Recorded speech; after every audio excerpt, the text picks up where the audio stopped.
Indiana car dealer accused of rolling back odometers 14 million miles worth. Oh my gosh. This is an article from Car Scoops if you want to go check that out directly. But let's look into it. So, the state of Indiana is saying this dealership rolled back odometers of at least 216 vehicles and then sold them to unsuspecting customers. Oh my gosh. So this will be about 14 million miles worth of rollbacks. They're seeking customer restitution, damages, and civil penalties. Oh my gosh. So the Indiana Attorney General, he filed a lawsuit against this dealership called KBB Auto Sales, saying that they rolled back odometers. They weren't just small rollbacks, like we said, over 14 million miles worth. This is a real shame, you guys. This is, I mentioned this in one of my last videos. What is the best year Honda Accord Cross Tour? That odometer fraud is on the rise, which is why you need to check the Carfax before you buy any used car. I made a video on how to do that for free, so you might want to check that out. But let's look at this story. So they rolled back the mileage. They did that by either just replacing the entire instrument cluster. Yeah, that's the old trick. Or using an odometer rollback tool. I think what they're talking about is when you do replace odometers, let's say there's a good reason to do it, like it's broken and it won't work anymore, and you have to put a new one in. There are tools that you can use to hook up to the car's OBD2 port to where it'll allow you to put the new mileage on there, right? Because if you buy a new odometer cluster, then it's just going to be blank. It's not going to have any miles on it. So you have to tell it how many miles it has. So yeah, there are tools that you and the tools are fairly inexpensive. I'm not going to link to these tools, but they're supposed to be for professional mechanics. But apparently, this dealership is being accused of using these tools in a manner in which they were not intended. So they're seeking lots of penalties, customer restitution, civil penalties, cost, and other relief. So this is somebody who got scammed. I'd like to play the video, but I don't want to get hit with a copyright strike. I watched it, and this was a sad situation. This lady, she bought this car, and it was like, I think she said it was $7,000. And she was just talking about all the problems that it had when she first bought it. As you can see, she's near the window. She said the window would go up and down only when the door is open. And then when you close the door, it won't go up and down. She said when she bought it, the check engine light came on a couple days later. She had the code read at AutoZone, and it was a catalytic converter code. It's a P0420 or P0430, I'm guessing, but those are the catalytic converter codes. And let me tell you how that works. Hold on. So, without getting too nerdy, I'm gonna try to explain this in the easy way. So, the catalytic converter is there in the exhaust to try to reduce emissions. They have a sensor before the catalytic converter and a sensor after. They're oxygen sensors. And the computer looks at these two readings to make sure that the catalytic converter is there and to make sure that it is functioning, right? So if it's not functioning, well, the way the computer tests to make sure it's functioning only under certain conditions.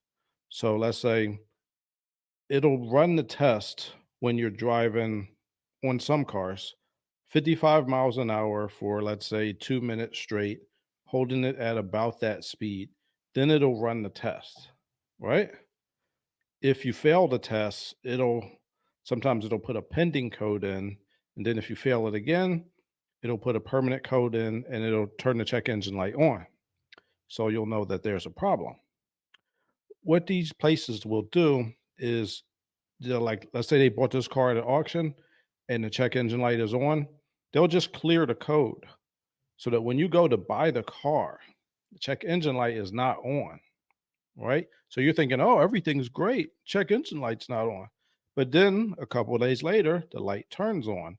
That is because they cleared the code.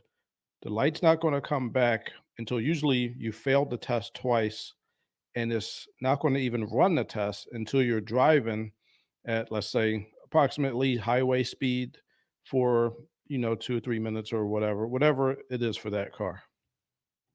So that's one way they scam you. They talked about also, they'll take the cluster out and put in a cluster with lower miles in order to do the fraud, and they'll use that tool, which is why I always say get a mechanic to check out the car before you buy it. Because, like, let's say if she called me to check out the car, I would have brought my scan tool with me, and then I would have plugged it in, and I would have seen, okay, because for each type of emissions device, it'll tell you whether the test has run or not, right?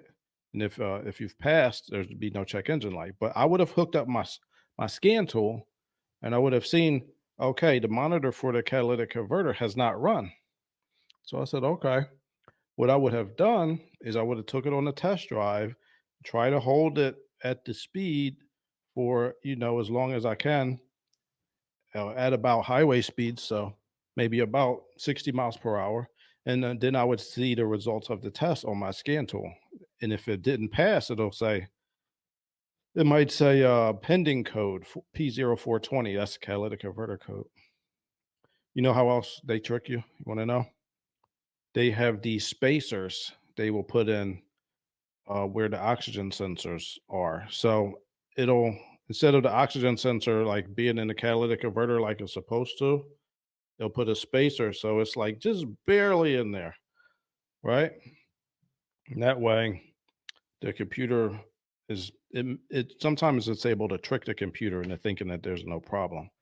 But when you get under the car and you look and you see it, you can obviously see there's a spacer there. There's so many scams that these places run. It's a crying shame. But yeah, so they are trying to take these people to court, unethical tactics to deceive customers who buy these vehicles with rolled back odometers. They wind up with higher mileage cars and trucks with more wear and tear than they thought. Mhm. So I believe this lady in particular, she was saying they looked up her car and she was one of the ones that got frauded. And they said the car was supposed to have almost 200,000 miles. And on the odometer, it was about 130,000 miles. So when you look up the Carfax, you're able to see how many miles it had at the last registration. And if you see the last registration, it had 180,000 miles.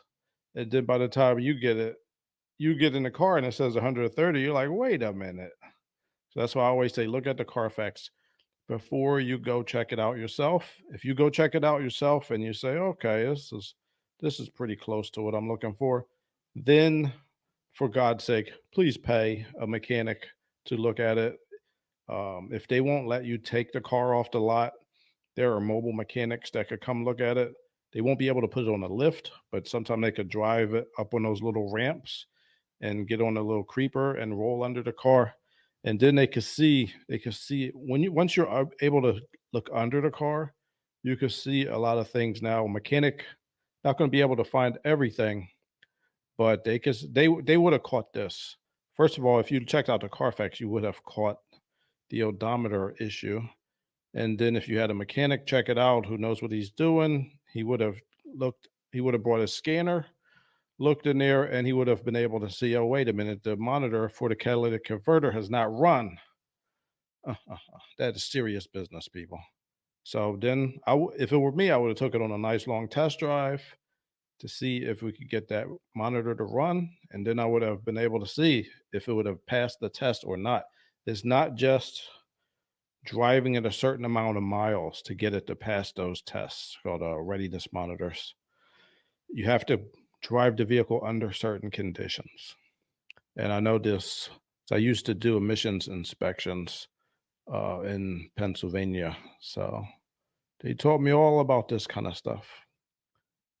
Let's see. Now, I looked into this. Looks like they've been looking into this place and a couple of others since 2000, late 2020, 2022. Somebody, let me enlarge this.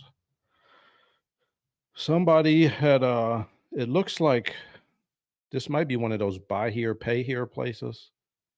And this person complained, I only owed them $100 for the payment for the week that I was behind. When I called them to see what it was going to be to get my truck back after they repossessed it, it went up to $1,150. And this is somebody she paid for a GMC Terrain. They refused to give her back the car. See, that's the scam the buy here, pay here places do.